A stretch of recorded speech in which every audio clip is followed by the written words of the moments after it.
N'oublie pas de t'abonner à la chaîne YouTube Togovi News.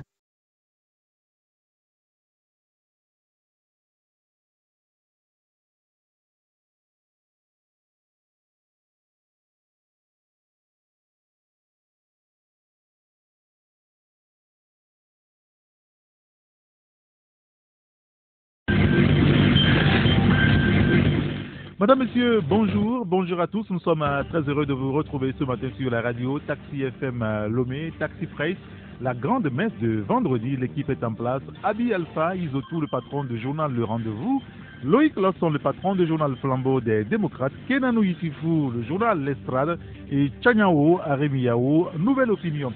Deux grands thèmes à aborder. Économie d'abord avec le dernier classement Doing Business. Le Togo aura amélioré sa position. 19 places de gagner par rapport donc à l'année dernière et fait partie donc des pays africains les plus réformateurs au monde. Un rapport à ne surtout pas confondre avec la compétitivité de notre économie, assure un économiste, puisque d'ailleurs le Forum économique mondial publié il y a exactement 2 semaines son indice mondial de la compétitivité. Le Togo ne figure même pas dans ce classement. N'est-ce pas ça la réalité du terrain avec les entreprises qui ont du mal à joindre le debout dans un contexte politique un petit peu tendu et peu favorable? On abordera clairement le sujet politique avec l'audit du fichier électoral. À quoi pourra-t-on s'attendre dans les prochaines heures? La CEDEAO trahit-elle à nouveau le peuple togolais? Écrit ce matin le confrère Vision d'Afrique. Je poserai la question à mes confrères. Bienvenue.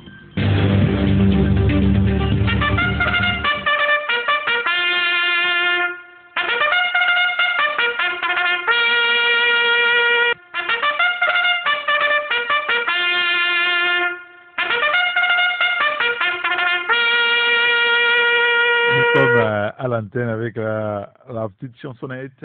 Bonjour les grands citoyens d'État. Abi Alpha d'abord. Bonjour à toi, bonjour à tous ceux qui nous écoutent à ta rédaction. Et on en profite pour saluer toute la, on va dire la communauté internationale, la diaspora togolaise. Bonjour Tchanyao Aremiao, El Hadj. Vous allez bien? Ça va bien, Eric? Bon, bonjour. Vous êtes tous deux des El Hadj. Tout à fait.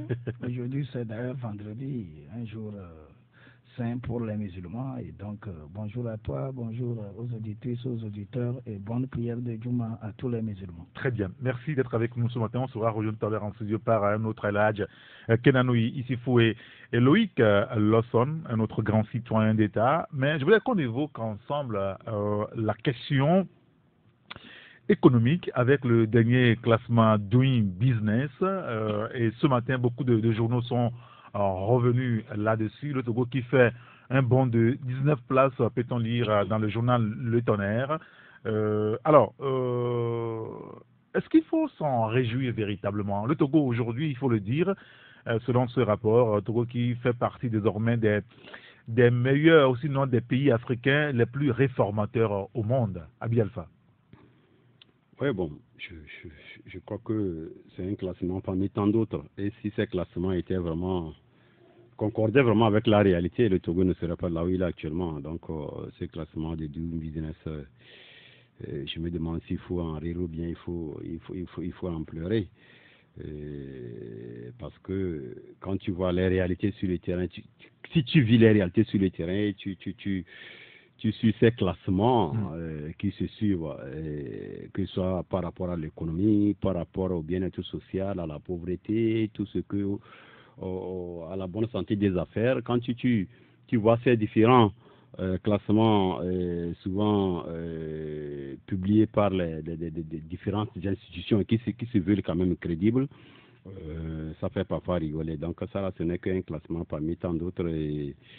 Le classement, c'est une chose, la réalité sur le terrain, c'est une autre. Alors, il faut quand même peut-être préciser que ce classement de Doing Business ne concerne que, en tout cas, ne touche que l'amélioration ou la réglementation des affaires Et on comprend que sur ce plan, le Togo aura quand même contribué fortement à améliorer son environnement du climat des affaires.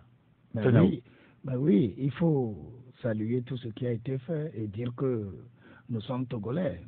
Et on sait comment les choses se passent. Et, nous entendons dire tout à l'heure qu'il y a eu plusieurs fois que des classements ont été faits. Il y a également des classements qui ont été faits et que le Togo a été mal positionné. Et en ce moment, les gens, selon les opinions, trouvaient que c'était un bon classement, qu'il faut le saluer et qu'il faut dire que le Togo est rétrogradé. Le Togo n'augure pas de bonnes visions de l'extérieur. Bon, aujourd'hui, Doing Business a vu que le Togo a connu des enjambées jusqu'à 10 points, oui, 19 places et qu'on l'apprécie. Bon, maintenant, s'il y a des Togolais qui trouvent que sur le terrain, il n'y a pas la réalité qui se vit et que ce classement n'est que là pour amuser la galerie, il faut quand même avoir le courage de reconnaître que lorsqu'il y a une situation qui se présente et qui est bien, il faut le reconnaître.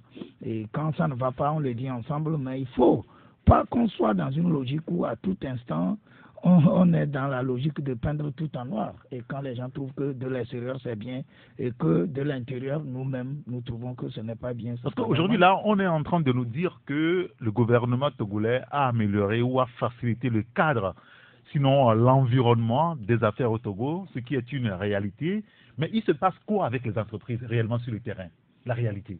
Mais je ne suis pas entrepreneur, mais tout ce que je sais, aujourd'hui, oui, il y a des facilités. D'ailleurs, par exemple, pour créer une entreprise, hier, c'était un parcours de combattants. Mais en un jour ou en 2 jours, si vous avez réuni le nécessaire, qui n'est d'ailleurs pas difficile à trouver, vous avez votre entreprise.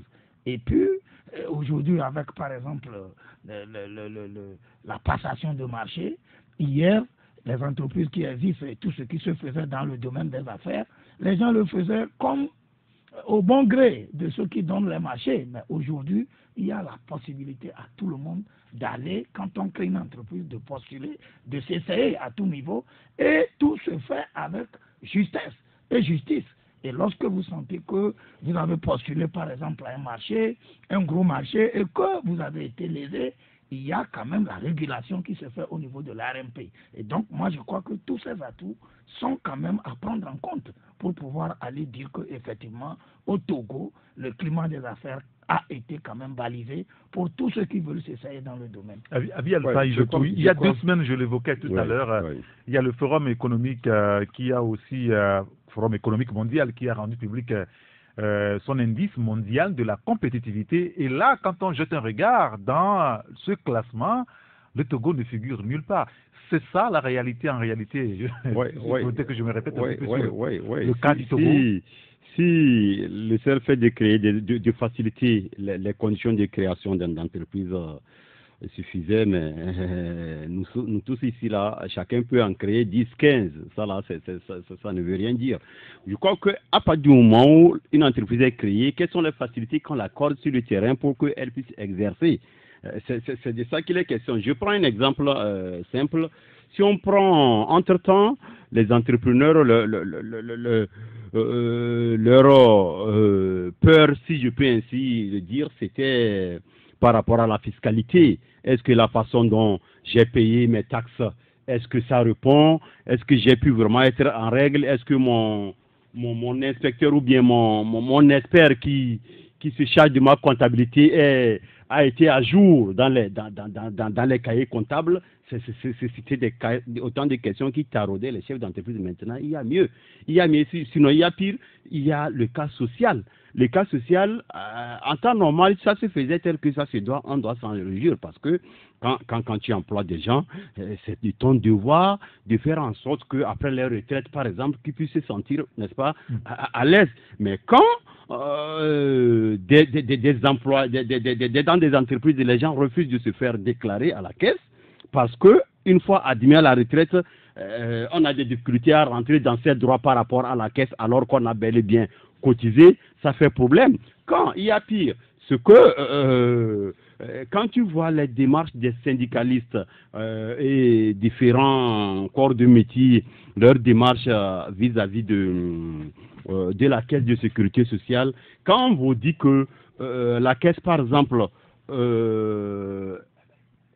oblige des gens, par exemple, aujourd'hui, je suis admis à la retraite, je peux supposer que je suis à 112 ans, ou bien 60 ans, 105 ans, je suis admis à la retraite, j'ai créé ma structure privée à côté, et comme oblige, moi, retraité, qui a fini, j'ai créé mon truc privé, pour, n'est-ce pas, plus ou moins, accompagner le temps pendant la retraite, comme oblige à me déclarer. Vous comprenez quoi? À me déclarer à la caisse. Encore. Et que les gens disent, non, moi, je vais être à la caisse, à ma caisse jusqu'à la mort, je n'ai pas besoin de votre cotisation. On dit, tu dois faire ça.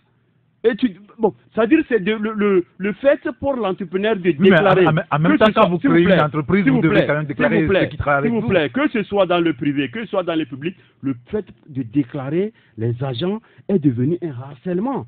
Je vous disais la dernière fois, il y a 3-4 semaines, que je connais des établissements d'enseignement public qui sont débarrassés de beaucoup d'enseignants parce que les enseignants, d'un côté, refusaient de se faire déclarer à la caisse parce qu'une fois admis à la retraite, c'est difficile de récupérer ses droits. Au même moment, on dit, s'ils ne sont pas déclarés, on tape sur le promoteur de l'école et ça fait problème. Je connais beaucoup de pharmacies qui ont ce problème. Actuellement, quand tu vas dans les entreprises, c'est difficile de prendre un stagiaire. Si tu as quelqu'un comme ça, soit pendant son cursus scolaire, il doit faire un stage pour compléter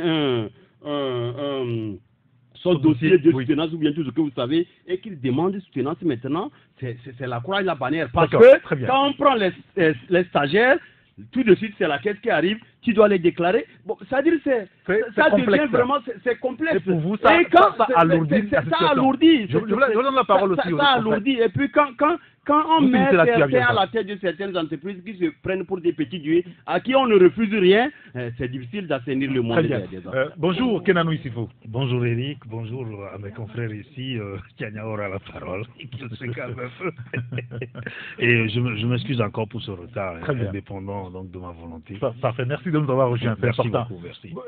Tiagnaor, vous avez la parole maintenant. Vous voulez réagir par rapport à ce que disait Abi Alpha? Oui, non. Vous n'êtes pas d'accord avec lui? Non, il faut que nous comprenions que c'est les paramètres, tout ce que Abi Alpha vient de citer tout à l'heure, qui sont rentrés en jeu pour que le Togo atteigne le seuil au niveau de Doing Business.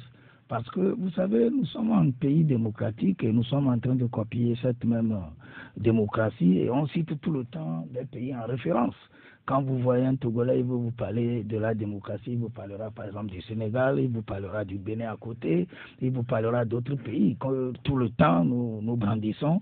Mais allez-y voir, dans une bonne démocratie, tout ce qu'Abi Alpha a cité aujourd'hui, je crois qu'il faut d'ailleurs que ceux qui activent sur ces points-là continuent pas à le faire parce que c'est d'abord avant tout la protection des citoyens togolais. Moi-même, il fut des moments où j'ai enseigné. J'ai enseigné dans une école privée où je n'ai jamais été déclaré. Je ne prenais pas le SMIC, j'étais dans un lycée technique et c'est nous qui avions justement contribué à créer, où nous voyons le promoteur faire des millions alors que nous étions à moins du SMIC, on ne nous a jamais déclaré. Et je suis désolé que des gens pensent que lorsqu'on oblige les entrepreneurs à déclarer les employés, lorsqu'on demande aux gens qui créent des situations à déclarer les citoyens qui viennent contribuer à leur faire des millions, que ça doit contribuer à faire descendre la barre des affaires dans le pays. Je suis désolé. Moi, je crois que dans d'autres pays, même la France, ou le Sénégal, ou les pays que nous citons en référence, les gens payent leurs impôts, les gens contribuent, et les gens doivent à chaque... D'ailleurs, il faut institutionnaliser cela pour dire que lorsque vous créez une structure et vous employez des gens, absolument et immédiatement, il faut les déclarer à la caisse. Parce que c'est ça qui fait la sécurité sociale. C'est ça qui fait la sécurité et le bonheur de tous les travailleurs. Parce que quand vous ne déclarez pas, vous payez ce que vous voulez. Vous payez même à côté de ce qui est réglementaire. Et les salaires, les gens le payent.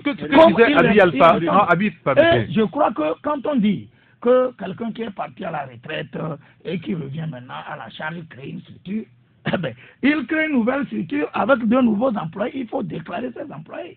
Et on ne peut pas, parce que je suis retraité, donc je crée une structure et ça me donne le cutus de ne pas déclarer ce que j'emploie. Eux aussi ont besoin de vivre et de contribuer pour leur Merci beaucoup. bien.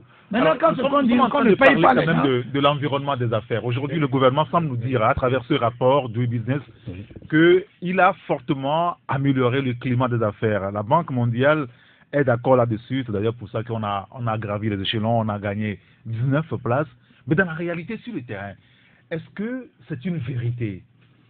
Non, tant les réformes sont des vérités et qu'on ne peut jamais faire d'omelette sans casser les œufs. Qu'on dit souvent. C'est vrai que la question que tu poses, Eric, est légitime.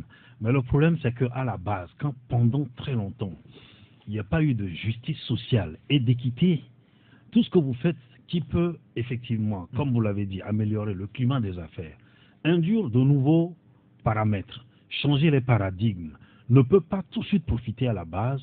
On ne peut que réagir, on ne peut que crier. Voilà la réalité en face de laquelle nous sommes. Parce qu'on dit, depuis ce matin, on dit, ou depuis hier, on dit, écoutez, le Togo, dans le classement ou le rapport du business, le Togo a gagné 19 places. Alors, le commun des morceaux demande, qu'est-ce que ça nous apporte? Mais c'est comme on a atteint dans ce pays l'achèvement du PPTE, oui, où le panier de la ménagère n'a pas changé. Ça n'a pas empêché le Togo quand même de rayonner dans le Conseil des Nations. Vous voyez, aujourd'hui, il y a un plan qu'on est en train de vendre. Ce n'est pas que le plan. On va en parler. On va en parler. Ce n'est pas que ce plan ne comporte pas de bonnes choses, mais c'est que le fossé grandissant, je dis grandissant parce qu'on ne fait rien pour amortir le fossé entre la base, effectivement, et le sommet. Vous n'avez pas aujourd'hui une classe moyenne au Togo qui puisse permettre, de quérir, vous voyez un peu tous les avantages qui sont en train d'être induits dans le climat des affaires pour que, par exemple, l'artisan à côté puisse rentrer dans le moule et pouvoir bénéficier de ces avantages-là. Vous avez ce fossé-là qui est là, qu'il faut que le gouvernement cherche à combler. C'est pour ça que nous ne nous entendons pas. Mais comme le disait Tianao, il est vrai que nos pays ne sont pas statiques, c'est des pays qui bougent. Et on cherche à reproduire des modèles. Mais quand on veut reproduire un modèle, il faut penser d'abord à l'adéquation, à l'adaptation. Et c'est là où je rejoins donc ce que Abi Alpha dénonçait tout à l'heure. Mais ça, c'est un travail que les gens doivent faire ensemble. Quand vous ne préparez pas les communautés par rapport aux projets qui arrivent et qu'ils ne vous comprennent pas, qu'elles ne vous comprennent pas les communautés, donc, vous savez, on ne peut qu'avoir les malentendus et effectivement tout ce qu'on est en train de vivre en ce moment. Depuis quelques heures, on semble nous dire que bon, voilà, le climat des affaires, que tout marche bien au Togo, alors que récemment, le président de CCIT, Germain Meba, a fait une sortie pour dire que en tout cas, les entreprises, ça ne marche pas. Ça a plombé les entreprises. Alors on se pose beaucoup de questions aujourd'hui. Il faut qu'on comprenne quelque chose. Quand on parle de déclaration, permettez que je revienne. Je voulais qu'on juste un petit exemple. Si par exemple, tout de suite, j'emploie des gens et que j'ai payé à chacun 100 000, c'est quoi c'est déclaré à la caisse?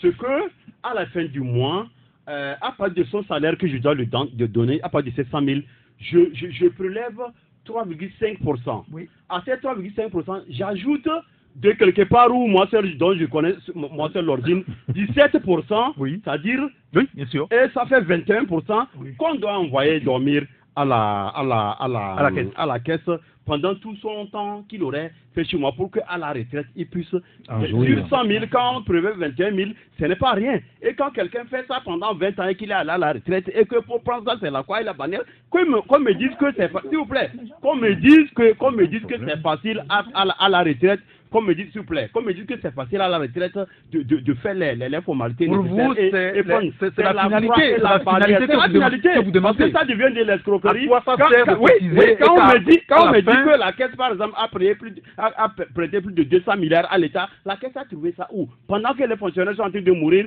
sans avoir leur argent qu'ils ont cotisé. Je vais terminer. Dans un État où... Je précise que le débat n'est pas sur la caisse. Oui, bien sûr. Le débat n'est pas sur la caisse.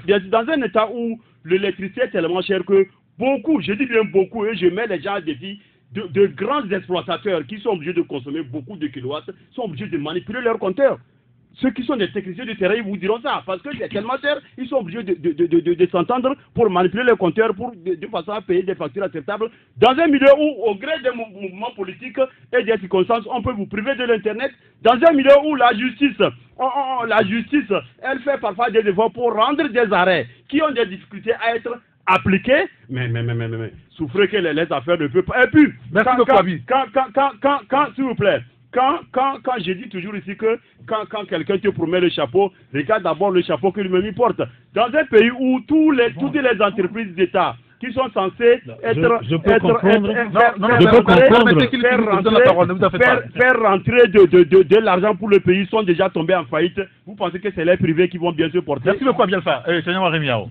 Je comprends Abi Alpha, je le comprends à fond, mais au même moment, je crois qu'il faut que relativiser. Nous pensions à ce qui est réel dans une nation. La déclaration à la caisse a existé depuis toujours. Et les entreprises, y compris les entrepreneurs qui s'y connaissent dans le domaine, ont toujours passé à cet exercice. Vous trouvez normal que nos sœurs et nos jeunes frères qui travaillent au niveau de la zone franche, où les gens les exploitent à mort, et que ces frères-là prennent des maladies ou qu'ils se donnent pour que les autres fassent. Combien d'entre eux sont déclarés à la caisse? Ils ne sont jamais déclarés. Je suis désolé. Et je sais que Kenana fait allusion à quelque chose qu'on ne peut jamais faire des omelettes sans casser des œufs. Je crois que c'est un pas. Maîtrise aussi ce que le PND. Qu'elle soit associée. Quel rôle joue-t-elle véritablement? Oui, pour que si elle prend le pouvoir, ça soit juste un truc qu'elle va continuer. N'est-ce pas? Que les journalistes se contentent juste de ce qui est communication et balancé. Ils ne comprennent pas grand-chose. Je te jure, combien de journalistes ont le document? Il n'y en a pas à compter. Moi, j'ai demandé à des autorités ce document. Ils l'ont caché. Un document qu'on cache. J'ai dû voir. On cache ça. Mais j'ai dû voir parce que je ne voulais pas des bribes. Oui. Je ne voulais pas des bribes. Je voulais le document entier. Et j'ai dû contacter un opérateur économique qui me l'a donné. Mais est-ce que tu comprends? J'ai demandé, même au niveau tu ne peux pas imaginer, on ne te donne pas. Mais où on donne le résumé du PND. Ouais, le résumé, non, quelques phrases. Oui. Et ça concerne mon développement, le développement de nos enfants. Alors, on n'a pas le document. Quand les Togolais ne sont pas dedans, quand les Togolais n'y se retrouvent pas, c'est compliqué. Ça va être compliqué. Merci beaucoup. Je crois que nous sommes tous d'accord que le monde est devenu un village planétaire où l'évolution est proportionnelle ou bien est fonction des différents programmes qui s'accompagnent l'un après l'autre. Peut-être que dans beaucoup de milieux, les gens font un effort pour s'intégrer et pour se retrouver. Mais chez nous, on se demande sur quel pied on danse. Parce que de suite, les amis ont parlé de comment on est passé de programme en programme. Ça me fait rigoler par rapport à la société, une de nos sociétés qui était les plus en vue économiquement. Je vais parler de la SNPT, qui est aussi passée de dénomination en dénomination. Actuellement, on peut en compter 5 ou bien 6 sans que le problème soit résolu. Nous sommes dans un secteur, dans un pays où, c'est vrai, on vante le secteur privé, on est en train de faire des appels de pied à ce secteur-là, qui est alléchant bien sûr, mais nous sommes aussi dans une république où ceux qui sont déjà là, l'État a du mal à les maîtriser. Si je prends par exemple ce que nous avons beaucoup longtemps appelé de façon ronflante poumon de l'économie, le port. Actuellement, presque la moitié des activités du port sont assumées par un privé qu'on appelle Togo Terminal Conteneur. Et que la direction du port, ou bien celui qui est censé gérer le port te dit qu'il n'a jamais vu le contrat, qu'il lit ce secteur. Tu comprends? Oui, bien sûr. Si tu prends la cimenterie, où on te dit que le public ne connaît pas les 70% des actionnaires. On voit quelqu'un avec 41%, 20%, mais c'est qui il est. On voit un nom comme ça, on ne maîtrise pas. Quand tu vas de secteur en secteur, il y a des problèmes. Il y a des problèmes sur déjà le privé qui existe. Et dans ce moment qu'on est en train de faire des yeux doux à ceux qui doivent venir, je veux bien qu'ils viennent. Mais qu'on nous démontre comment déjà ceux qui sont déjà là, on les gère. Qu'on nous demande ceux qui sont déjà là, on les gère. Ce n'est pas les privés qui ne manquent pas actuellement. Pomar, tout récemment, on en a parlé. C'est des privés qui sont venus. Ils disent avoir mis de l'argent là-bas. Une exploitation a commencé. Il en est de même du truc de fer de Bangeli, où les gens viennent, ils prennent des pans des minéraux de l'économie, ils exploitent à un moment donné, ils s'en vont, l'État a même du mal à mettre la main sur eux, ça fait problème. Très bien. Quel privé va accepter venir s'installer dans cet environnement? Monsieur, merci beaucoup. Malheureusement, on va devoir marquer encore une pause, c'est une obligation. Mais le temps de lire deux messages, puisqu'il y a encore 30 secondes. Un auditeur qui nous dit « La plupart des entreprises que les jeunes Togolais créent ne dépassent pas 3 ans de vie. Je ne sais pas sur quel chiffre il se base pour le dire. Il continue, la SCAP a échoué parce que son premier axe, amélioration de la gouvernance économique et démocratique, n'a jamais été mise en œuvre. Cet axe concerne les réformes politiques, dit l'auditeur. On marque une pause publicitaire, on se retrouve pour la suite du débat.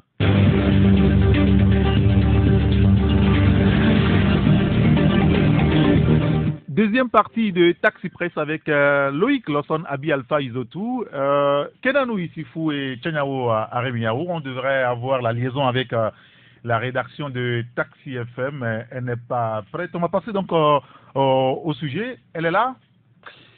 Kenanou Issifou, sur la question. Oui, mais sur la question, je rebondis pardon, une fois encore en disant, en me posant la question de savoir combien de Togolais vous avez qui sont aujourd'hui agriculteurs, reconnu comme tel, comme un Texan par exemple, qui a une grosse ferme et qui travaille, et que dans le village où il est implanté par exemple, il emploie 100 personnes. Je ne suis pas sûr qu'on va atteindre un chiffre 5.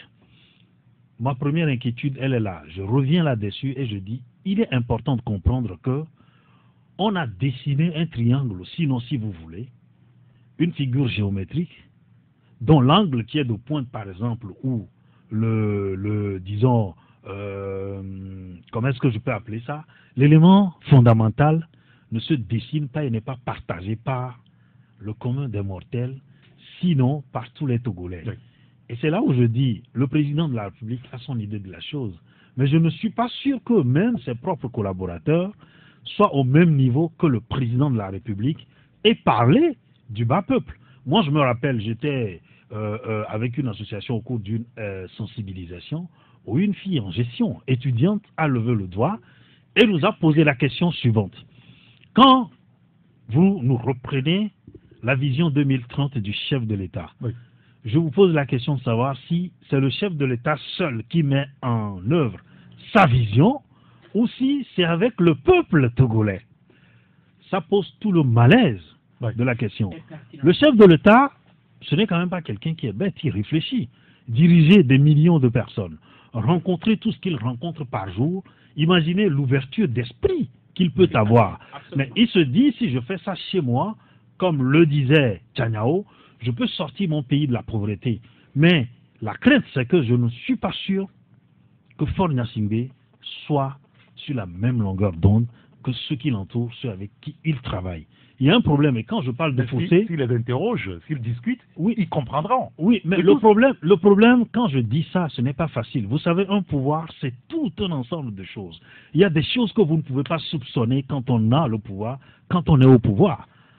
On dit beaucoup de choses ici, mais j'ai l'habitude de répéter. Il y a le pouvoir, il y a ce qui est en bas du pouvoir, ce qui est au-dessus du pouvoir, ce qui est à droite du pouvoir, à gauche, devant et derrière. Un président de la République, quand il se réveille, il doit gérer tout ça. Ce n'est pas facile. Mais là où il n'est pas aidé, c'est que nous sommes arrivés à un moment donné où, comprenez bien qu'il y a un malaise profond dans les deux camps. Autour de Faure, il y a un malaise. Nous ne pouvons pas nous le cacher. Autour de Fabre et ses lieutenants, il y a un malaise. Non, eux, ils ne sont pas encore au pouvoir. Donc, on les pas, oui. D'accord. Excusez-moi, oui. On va pas mélanger les deux choses. D'accord, je suis d'accord. En revenant, quand vous avez les manettes, c'est pas toujours facile que de l'activer dans le sens où vous voulez. Parce qu'il y a encore la question de gros intérêts. Vous n'allez pas me dire qu'au sein de UNIR aujourd'hui, je le dis souvent, si c'est 1% qui dit fort, reste au pouvoir éternellement. Le peuple n'a pas besoin de ça.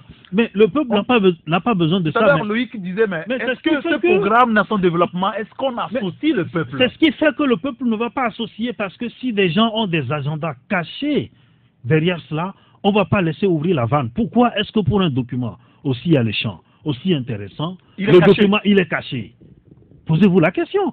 Pourquoi est-ce qu'au moment où on en parle, avant même d'en parler déjà, avant de faire les ateliers, on dit on fait les ateliers sur un document qui n'est pas disponible, accessible au grand public? C'est grave. Le fossé est effectivement grand. Oui, parce que je suis d'accord avec vous que les étudiants en sciences économiques qui ne peuvent pas comprendre ce que c'est que le PND. Et tu te poses la question de savoir la vision elle est où, la pointe du triangle elle est où est-ce que nous allons, comme il le dit, mais il y a quand même et puis on passe à un autre sujet politique cette fois. Oui, Eric, je réitère en disant que partout comme au Togo ou partout ailleurs, ceux qui sont aux affaires ont toujours des envies, des ambitions de travailler à ce que les populations vivent dans une décence totale. Maintenant, les projets ou les programmes que les gens mettent sur pied, qu'est-ce qu'on fait comme suivi ou comme contrôle autour de ces programmes-là? Ça donne comme impression que chez nous, lorsqu'on crée des programmes, c'est pour créer de nouveaux riches. Lorsque vous allez suivre, oui, c'est ce que moi je sens, et je me dis qu'autour de tous les programmes qu'on crée, il y a une sorte de banditisme qui ne dit pas son nom et qu'on ne veut pas malheureusement sanctionner. Vous savez, le pays avance, quoi qu'on dise. Et nous avançons également de programme en programme. Oui. Et si effectivement il y a de ces mutations de programmes qui se succèdent, ça veut dire qu'on n'a jamais été satisfait avec les premiers.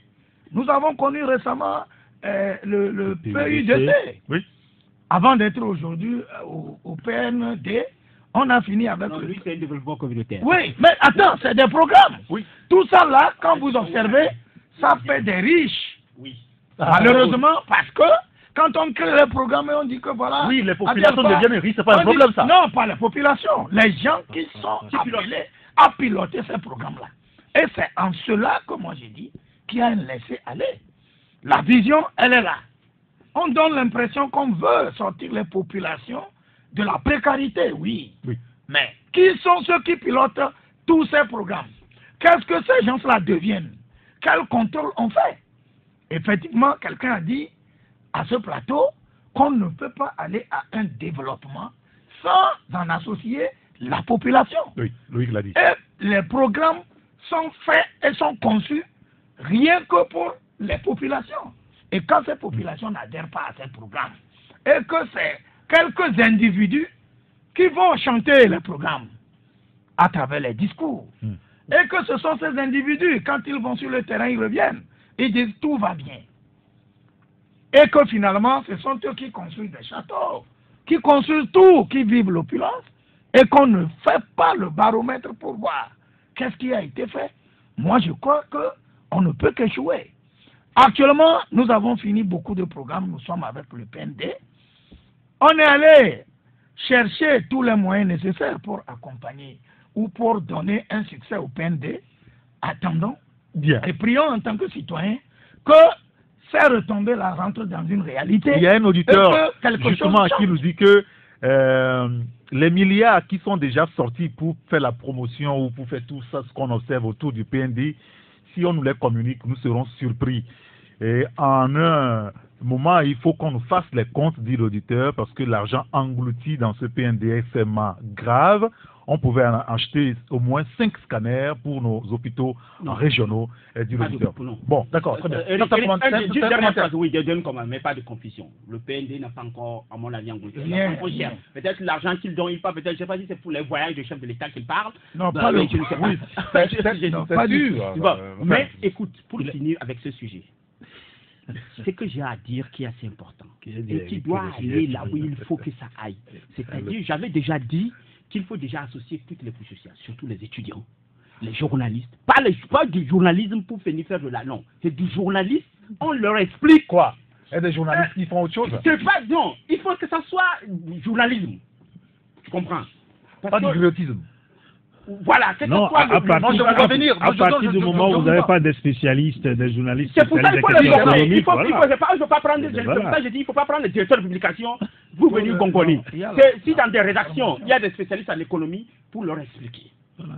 Pour finir, à part les étudiants et les autres classes que j'ai dit, et même l'opposition, c'est que le PND, sa réussite première commence par la bonne gouvernance. Si ce volet, on fait semblant de fermer un œil là-dessus, s'il n'y a pas bonne gouvernance, déjà il y a échec. Deuxième chose, lutte contre la corruption. Mais oui, c'est des trucs élémentaires. C'est des trucs élémentaires. Dis pas fort. On pourra aller en Chine, en Allemagne, aux États-Unis. On ne pourra pas réussir. On ne fera pas bonne gouvernance à la et base, la lutte contre la corruption, ça ne marchera pas. Les deux volets là, si ce n'est pas clarifié, Si ce n'est pas clarifié, il n'y a pas le fait de vous oubliez mon autre économie, non, c'est une bonne émission. Mon autre inquiétude par rapport aux investisseurs.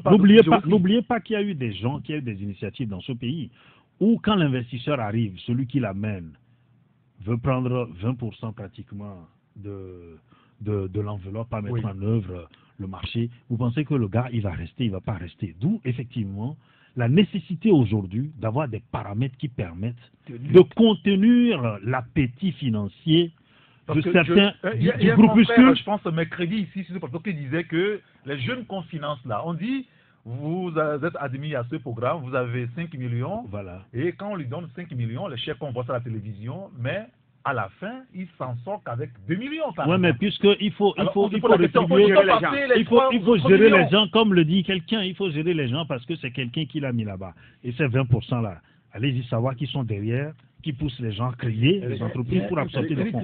Effectivement, il y a ce côté, il y a cette gourmandise là, cette voracité là, qu'il faut arriver à contenir au niveau des décideurs. Très bien. Je donne la parole à Bialfa. Non, moi je crois que les confrères ont tout dit.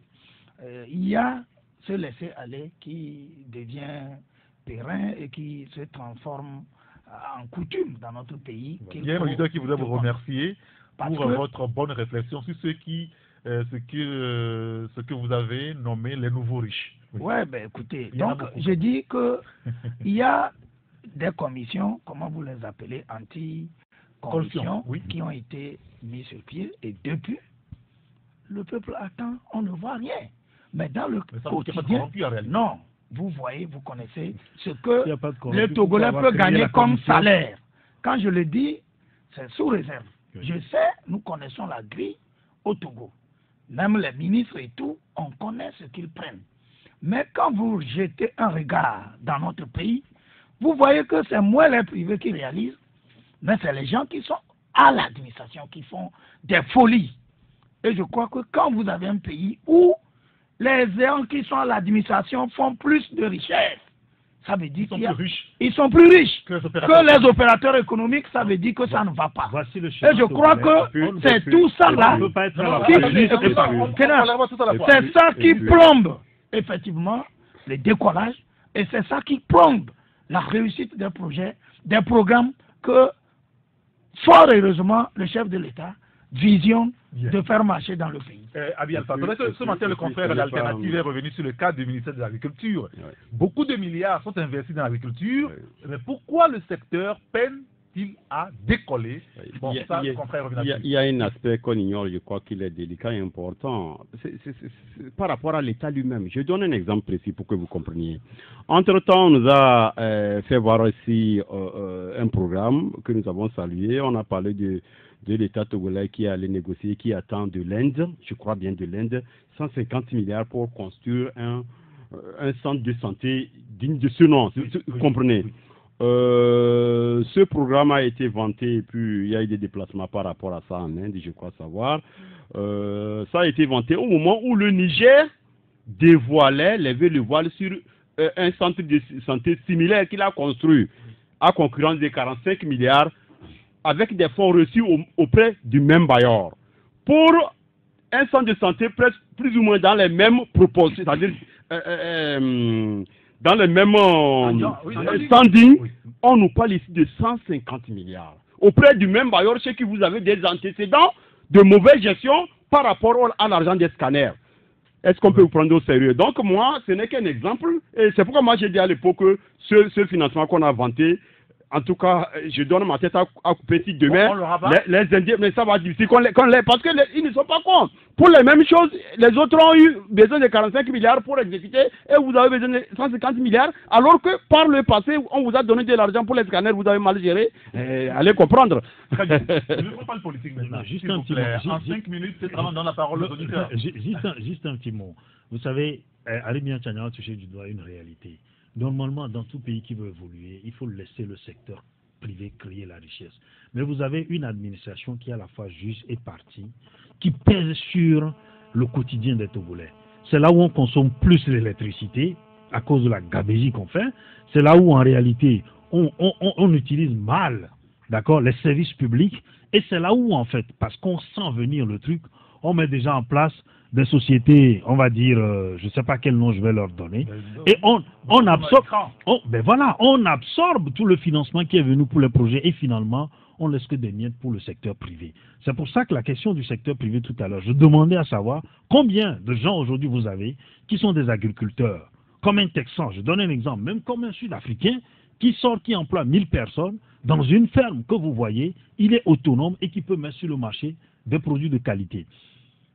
Et cela va aussi de la gestion de la chose publique, où quand on n'a pas créé une bonne base, où on n'a pas une bonne culture, on a plutôt pour culture la corruption, on ne peut pas espérer que le chef de l'État ait une vision à 2030, à une échéance près, et qu'on puisse l'atteindre. Très bien, messieurs, merci beaucoup. En quelques minutes, avant de donner la parole aux auditeurs, pour le direct et être à l'antenne avec nous, vous devez composer le 93 96 99 99 ou le 99 20 09 59. Alors, si vous voulez nous envoyer un message WhatsApp, je précise, les SMS on ne lira pas, c'est le WhatsApp qu'on lit. C'est sur le 90 71 49 62, le 90 71 49 62. C'est la question politique maintenant. Je vais commencer par vous, Loïc Lawson.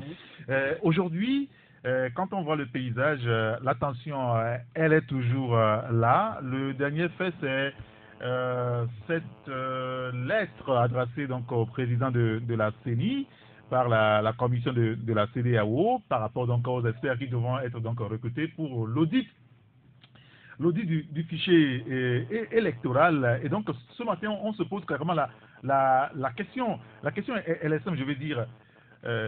À quoi doit-on s'attendre dans les prochains jours, Loïc Lawson, sur le sujet du fichier électoral? Le confrère, je pense, l'éveil de la nation pose le problème ce matin.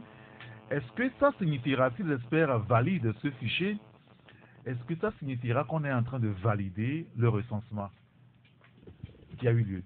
Oh, irrigateur, et question complexe. Mais ce que je peux te dire, parce que je vois aussi, là aussi, j'ai vu qu'il y a beaucoup de confusion sur les réseaux sociaux. Et là, c'est la passion toujours qui prime. Donc il y a une autre question, je voulais dire en briefing. Est-ce que la CEDEAO encore est en train de trahir le peuple togolais? Non, irrigateur, c'est trop fort comme question ce que tu poses. Attendons et allons jusqu'au bout. J'ai vu sur des réseaux sociaux, comme je t'ai dit, les gens s'agiter de gauche à droite. Et comme je dis souvent, les deux camps s'affronter. Et c'est là où le journaliste doit prendre de la hauteur pour jouer son rôle de journaliste, éviter de rentrer, éviter de rentrer dans les petites histoires là. Il y a des experts électoraux qui sont là, avec 20 observateurs et qui sont là pour un travail spécifique. Il y a eu un recensement contesté par une partie de la population et l'opposition. La CEDEAO comment vous avez ça, recrute 2 autres experts pour l'audit. Cette confusion-là, les gens n'ont qu'à arrêter. Les experts électoraux que je vois, on insulte sur les médias, sur les réseaux sociaux, qui sont comment, qui sont ci, qui sont ça, alors que ce n'est pas leur boulot, ça. Des experts qui sont là pour auditer. Et quand ils vont auditer le fichier, pour dire c'est bon, ou ce n'est pas bon, parce qu'ils vont croiser leurs renseignements avec ceux des experts électoraux. Le risque, c'est que quand ils diront que c'est bon, ça veut dire qu'on valide le recensement. Mais maintenant, ça c'est pour la question de l'opposition. Écoute-moi. Mais il y a eu recensement, oui ou non? Oui, bien sûr. Maintenant, sur les réseaux sociaux, on a vu plein de choses. Les mineurs, un préfet qui fait sortir. Kouloum, c'est un préfet, non? Non. Il y a quoi? Bon, Kouloum. Un agité qui fait sortir des élèves de classe, ce qu'on n'a jamais vu nulle part au monde, des gens qui ont fait recenser des gens tard la nuit. Les experts ont eu leurs observateurs là-bas, les experts électoraux. Ils aussi, ils vont rendre compte pour voir est-ce que, comme on dit, ces petits incidents ou ces grands incidents, c'est selon, peuvent attacher le fameux fichier. Oui. Peuvent attacher le fameux fichier. Maintenant, les auditeurs, fameuse phrase. Oui, les auditeurs vont faire leur boulot pour dire, à la fin, rendre compte au chef d'État, pour voir est-ce que ce fichier est bon, il faut recommencer ou il faut continuer, il faut rallonger ou pas. Que les gens se calment à mon avis. Merci beaucoup. Abi Alpha, Moi, je crois. En 1 minute 30, on doit faire le tour. Hein. Je crois que la situation est simple. Il ne faut pas qu'on s'enflamme. Avant qu'il y a quelques jours, on nous présente ces deux-là dans un document où on dit qu'ils sont venus pour prendre leur travail. Avant ça, je crois qu'il y a ce que nous avons appelé une feuille de route. Oui. Et à partir de ce déroulement de la feuille de route, il y a des experts qui avaient déjà commencé leur travail. Et le travail, c'est par rapport à une situation. Et entre autres, il y a le Sénégalais qui a travaillé sur la Cour constitutionnelle, la Constitution, tout ce que vous savez, et qui a déjà fini son travail, qui a remis son rapport. Et il y a d'autres aussi qui ont déjà déposé leur rapport. C'est aujourd'hui on nous annonce ceci. Oui. Et qui viennent pour évaluer, c'est-à-dire un travail qui était déjà l'objet de contentieux. Voilà. Un travail qui aurait dû ne pas se faire. Voilà. Un travail par rapport auquel le camp d'en face disait, pas question, ce travail ne peut pas se faire sans nous. Et ce travail a été fait sans eux. Moi, ça me fait rigoler. C'est vrai que celui qui la CEDEAO et qui a signé en dessous du document, qui a posé sa signature, c'est vrai que parfois, lui aussi, ses acquaintances avec le régime laissent à désirer. On peut aussi s'interroger par rapport à la sincérité de ce document et de son contenu. Il y a cette raison parce que ceux qui connaissent bien Garba, Lompo, bien Lampala, ils vous le diront mieux. Donc, maintenant, il y a cette situation qui est là. Mais à supposer même que demain, on aboutit à la conclusion que le fichier est bon et qu'on continue. Mais un seul individu, c'est le chef de l'État. Lui, il était très facilement maîtrisé par la CEDEAO. La CEDEAO aurait pu, au nom de sa toute puissance sous-régionale, imposer à M. Faure Gnassingbé ce qu'elle veut pour que le Togo rentre dans un certain canevas sous-régional.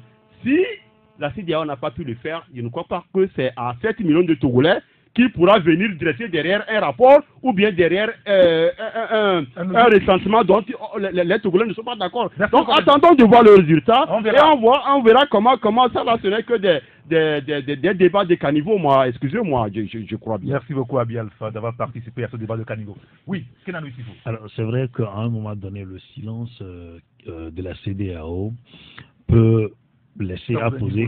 Non, ça ne m'indisposait pas. Ça peut laisser à poser des questions par rapport effectivement à l'attente des Togolais et l'inquiétude qui est en train de se lire par rapport à la longévité de cette crise-là.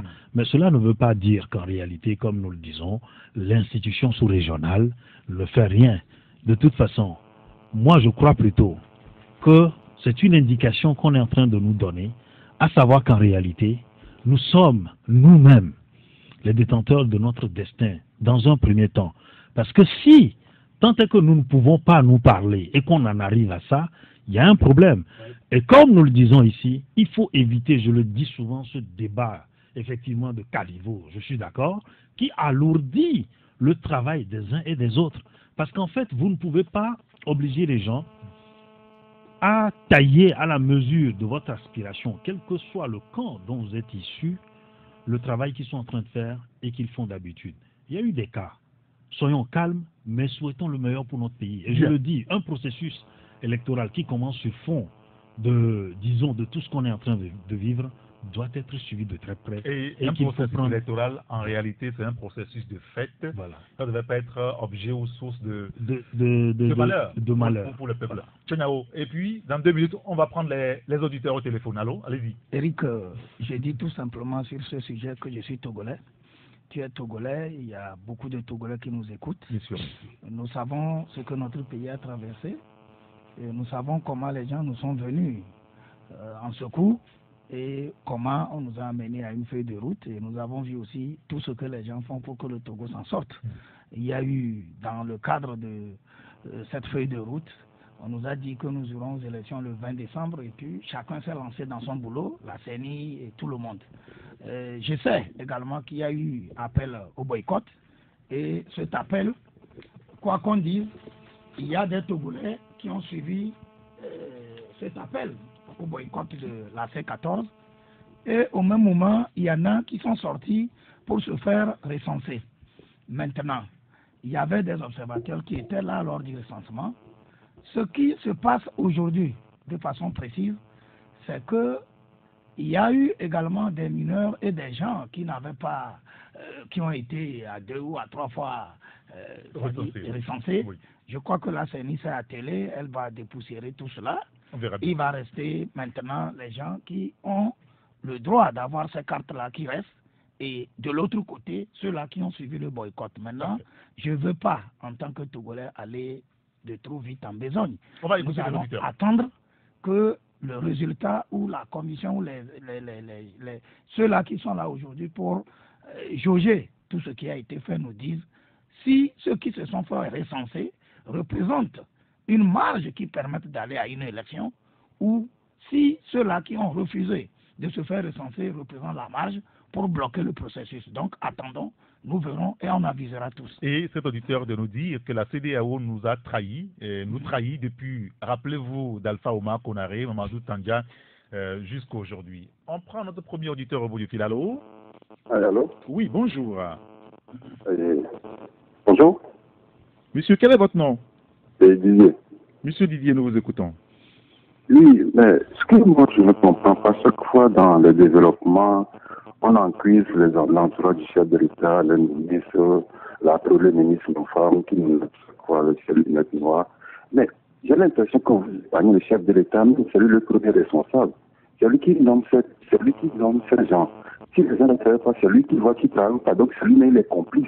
On a l'impression que souvent les journalistes, vous l'aménagez, vous le critiquez, bon, lui il est bon, lui la quoi, oh c'est l'entourage qui est faux. Non. Non, c'est lui qui les nomme, c'est lui qui les connaît, c'est lui que j'ai voté, c'est lui qui on doit demander un compte, c'est à lui, c'est pas c'est lui. Pourquoi il ne sont pas fait ministre? À moins que le ministre est complice. Une seconde aussi, vous avez parlé de nouveaux. D'accord. Chaque projet à ce niveau de la preuve, vous les journalistes aussi vous en profitez. La preuve pour je vous donne un exemple. Et la sécurité maritime, vous avez créé quelque chose, M. Annie a créé quelque chose, association des journalistes pour vous. Oui, Jassément. Depuis, on a pu entendu parler correctement de quelque chose. Non, Jassément. Jassément. Qu'est-ce que c'est devenu? C'est du bito. C'est ça aussi qu'il faut voir. Donc c'est le chef de l'État le responsable de tout ça. C'est lui qui fait accuser. Vous accusez, on accuse les autres là pour rien. Il nous nargue, il est cadre dans le gouvernement. D'accord, très bien. Merci beaucoup Didier, merci de nous avoir appelé. Un autre, on va le prendre également. Allô? Alors, il y a un auditeur qui nous dit pourquoi notre gouvernement voulez-vous pourquoi le gouvernement veut aller aux élections avec un fichier frauduleux? C'est son interrogation. Allô? Bonjour. Oui, bonjour. Monsieur Eric. Oui, c'est monsieur? C'est Komi. Monsieur Komi, nous vous écoutons. Je tiens à vous féliciter sur le côté économique que vous aviez abordé ce jour. Oui. Pour y revenir, j'aimerais dire simplement que sur le plan politique, ce que la CEDEAO fait n'est qu'une comédie. Parce que quand vous prenez la feuille de route, ce qu'ils ont demandé, est-ce que ça a été fait de manière consensuelle? On nous dit, maintenant, quelle serait la suite? Est-ce que le peuple burkinabé avait vu de loin, il les avait chassés de très loin avant qu'ils ne les abordent? Si mon peuple aussi pouvait se réveiller. Sur le plan économique, ce que j'ai pu remarquer sur le terrain, je vous donne les indices. Allez-y. Vous, en tant que journaliste, vous allez chercher. Quand on prend les programmes, je vois qu'il y en a certains autour du chef de l'État qui créent des sociétés écrans pour absorber le financement. Et si eux-mêmes n'arrivent pas à le faire, il insiste des jeunes qui créent à bout du champ en toute vitesse des sociétés et qui se positionnent pour la solution de ces marchés-là. Aussitôt fait, on cherche aussi des consultants qu'on héberge dans leurs hôtels pour absorber une partie du financement. Vous voyez, ces consultants sont payés à des milliards et que leur hébergement, tout compris là, absorbe aussi une grande partie du financement. D'accord. Troisième chose, quand vous prenez les matériels roulants, vous allez voir qu'on paie des matériels roulants à plus de 25 millions à la CIFAO. Et ces voitures-là sont destinées à certaines personnes dans le programme qui le conduit, gaspille l'essence, ils font tout. Et que le président, le mal que lui a, c'est qu'il tient à son côté présidentiel. Donc, tous ces éléments qui se positionnent autour de lui constituent des gens qui maltraitent la population et qui le maintiennent pour son 2020 ou bien pour les députations, pour des élections mécaniques. Et ça, là, on doit finir avec ça. D'accord. Merci beaucoup, Monsieur Komi. Merci de nous avoir appelés. Il y a un auditeur qui nous dit si validité de fichiers, les Togolais vont descendre dans les rues. En tout cas, c'est ce que lui pense. Un autre qui nous parle de l'économie, un petit peu. Avec l'inertie de la CEDEAO, ne voyez-vous pas que le gouvernement va coûte que coûte organiser ces élections le 20 décembre? C'est l'interrogation de notre... Allô? Allô? Allô? Oui, allô? Oui. Est-ce que vous pouvez éteindre votre poste récepteur, s'il vous plaît? Et cela vaut pour tous ceux qui nous écoutent et souhaitent être avec nous en direct. Vous n'avez pas besoin de votre poste récepteur à côté, votre radio, si vous voulez qu'on soit clair.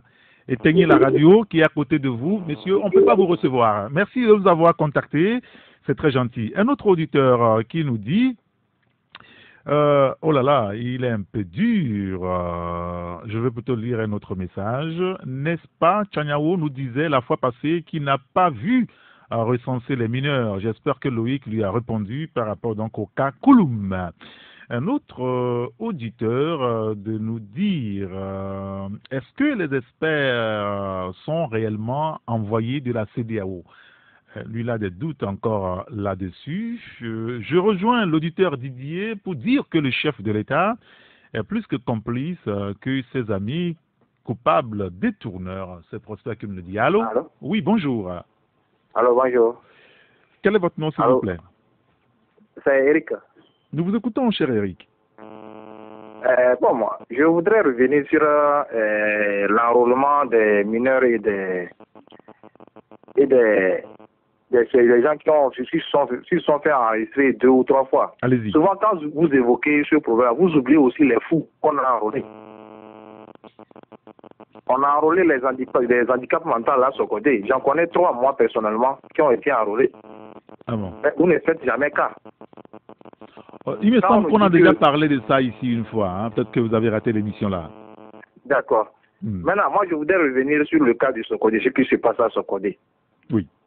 Pas plus que avant-hier, j'ai une amie qui m'appelait tard dans la nuit, qu'on allait tirer des gaz aussi au niveau de Malam Mola Hassan. Bon, je ne sais pas ce qu'on cherche de ce côté-là. Est-ce que le siège de l'Union se trouve de ce côté? C'est un peu bizarre dans ce pays-là, car quelque chose se passe. On ne mène pas des enquêtes pour arrêter les responsables. On commence à tirer sur tout ce qui bouge. C'est dommage. C'est vraiment dommage. Merci beaucoup, Eric. Oui, okay. D'accord, très bien. Merci. On a compris quand même l'essentiel. Un autre auditeur de féliciter le plateau pour le niveau du débat économique de ce jour. Je vois que ça intéresse également nos compatriotes. Alors, un autre auditeur qui nous dit les tracteurs du ministère de l'Agriculture se rouillent à la direction de Kara. Et on parle de progrès en agriculture. Comment les experts de la CEDEAO peuvent-ils déceler les mineurs enrôlés ci et là? Ils n'ont pas la science pour trier les noms des mineurs et les extraire du fichier qui leur sera soumis.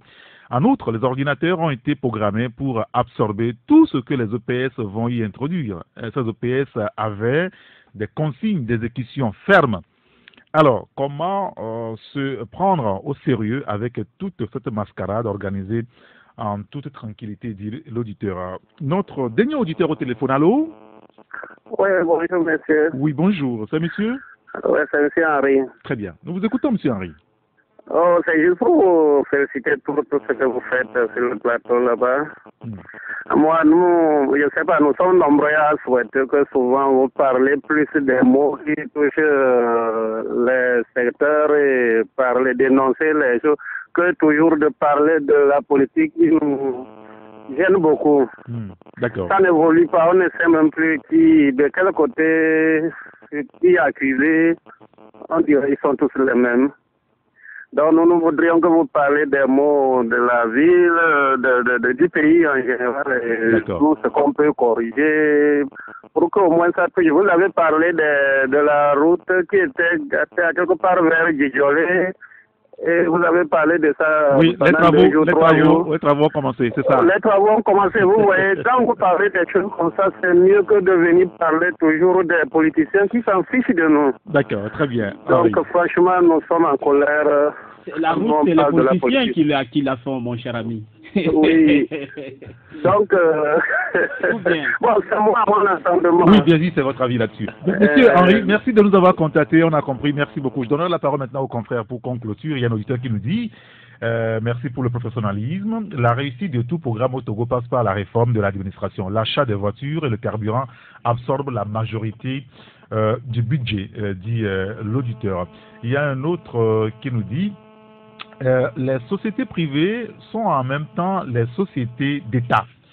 Sinon, comment les responsables de la société Nina Mèche peuvent se lever un beau matin et fermer la dite société sans préavis et sans paiement de droits aux employés togolais, dit l'auditeur. Un autre qui nous dit la descente de la rue n'est pas la solution. Les gens vont se faire tuer à cause de cette coalition qui veut que tout soit limpide avant de s'engager dans la lutte. Voilà, monsieur, juste rapidement, le cas de Sokodé. Non, Sokodé, c'est-à-dire les fous? Non. Ok, quoi. La situation qui s'est produite à Sokodé. Non, bon, j'ai pas tous les éléments, je n'ai pas envie d'intervenir là-dessus, mais par rapport, par exemple, je vais intervenir par rapport à Abi Alpha et à l'ambassadeur de la CEDEAO. Je veux dire que il faudrait aussi les gens comprennent que l'ambassadeur, il n'est qu'un fonctionnaire. C'est-à-dire, quand il signe un courrier, c'est parce qu'il a reçu un ordre. C'est-à-dire, lui, il n'a aucune force, le pauvre. Donc, que les gens arrêtent, j'ai appris qu'on lui envoie même des menaces de mort sur son portable. Il n'a aucun pouvoir, c'est un petit fonctionnaire à la disposition de la CEDEAO. D'accord, très bien. Abi Alpha. Ouais, sauf que ces accointances trop prononcées avec le régime aussi laissent à désirer, parce qu'il est censé être là pour 16 pays, ou bien 16 ou 15 pays de la CEDEAO. C'est ça la parenthèse. Par rapport à ce côté, tu sais, ce n'est qu'un maillon parmi tant d'autres, par rapport aux deux autres qui se fait là-bas et par rapport à comment les gens ont décidé à un moment donné de terroriser un secteur de la République. Moi, je dis ici que le pouvoir, quand on le tient pendant longtemps, il pourrit sous les mains. Je crois que ce pouvoir est mort aux mains de Yadema. Et Yadema l'a transmis à son enfant et le même pouvoir est en train de pourrir dans la main de Yadema, de Faure Gnassingbé. Parce qu'on ne peut pas comprendre que, parce que si aujourd'hui tu interroges Yark, est-ce que c'est toi qui envoie les gens terroriser depuis lors, terroriser les gens chaque nuit à ce côté, il te dira qu'il ne connaît pas. Ça là, il faut qu'on soit clair. Aucun de nos autorités ne va reconnaître le désordre qui se fait là-bas. C'est des êtres, c'est des gens là-bas qui sont des cardiaques, il y a des gens là-bas qui, ce terrorisme-là peut faire mourir des gens. Et ce n'est pas la première fois. Dans un pays où les gens, par le coup de feu, sont déjà allés dormir dans la brousse, et qu'aujourd'hui, on les alimente de ce terrorisme-là de la République. Moi, je pense que c'est une République qui est en train de pourrir aux mains de certains, qui ne veulent pas lâcher, mais ça commence vraiment pas à sentir. Merci beaucoup, Alpha. Oui, Kedanou Issifou. Non, je crois que l'apaisement doit être d'accord de mise à l'orée d'un processus, comme je le disais tout à l'heure. Si on est en train d'aller vers les élections et que déjà il y a autant de tensions, ça n'augure pas. Et moi je crois qu'il faut travailler à ce que le calme revienne à Sokodé. Tant la situation s'éternise, ça ouvre quand même des portes à tout ce que l'on craint. Sokodé est une ville cosmopolite, d'accord, à une position très très stratégique de notre pays, et il faut faire extrêmement attention. Non, bon, par rapport à Sokodé, je voudrais dire que le Togo, il est un tout, il est comme un corps humain. Et quand ça ne va pas à la tête, ça veut dire que le corps ne va pas bien. Quand ça ne va pas au ventre, ça veut dire que le corps est malade. Et donc, il faut que les gens fassent l'effort, qu'ils s'élèvent plus haut et qu'on puisse cesser de poser les actes que malheureusement nous sommes en train de suivre depuis une semaine au niveau de Sokodé. Et même, pourquoi pas, partout dans le pays, il faut faire en sorte que tout cela finisse et que les Togolais retrouvent leur sérénité et que le pays puisse évoluer décemment. Loïc, vous voulez placer moi 15 secondes? Très important pour les auditeurs et les Togolais aussi, même les gens de Sokodé. Tu sais, en politique, j'ai l'habitude de dire aux gens, lisez les livres politiques, les faits politiques. Ce qui se passe à Togo, ça s'appelle quoi? C'est ce que Charles Pasqua appelle. Ce qui se passe à Sokodé, oui. À Sokodé. On dit en politique, il faut terroriser les terroristes. C'est Charles Pasqua qui le dit dans un de ses bouquins. Ça veut dire tout simplement quoi? Quand quelqu'un te dérange politiquement, tu fais tout pour lui faire peur. C'est ce qui s'est passé avec Tipi. J'ai dit ça, les gens n'ont pas compris. Tipi, en réalité, le pouvoir ne voulait pas. Le pouvoir venait tous les jours devant sa maison, on tirait, on venait encercler, juste pour le faire fuir. On est arrivé. Là, on a appris notre fois que c'est un imam, c'est la maison. Oui. L'imam, une fois, comme il y a tu tu vas me dire, ils vont revenir une fois, deux fois, trois fois, il va paniquer, perdre la tête, il va lui dire fuis, il va fuir. C'est comme ça. Ça fait partie des jeux politiques, ça fait partie de la politique. C'est pour ça, parce qu'on dit en politique, on terrorise les terroristes. C'est comme ça. Et les gens doivent comprendre ça. Loïc Lawson, le patron du journal Flambeau Les Démocrates, Abi Alpha, le rendez-vous, Kenanou Issifou, l'Estrade, et Tchanyao Aremiao. Nouvelle opinion, messieurs. Merci d'être venus pour le débat. Je vous souhaite de passer un excellent week-end. Merci à Dia pour ceux qui ont assuré la coordination. Appelez-moi Saint-Rigator. À la semaine prochaine. Au revoir. Merci d'avoir regardé la vidéo. Abonne-toi et partage la vidéo sur les réseaux sociaux, Facebook et WhatsApp.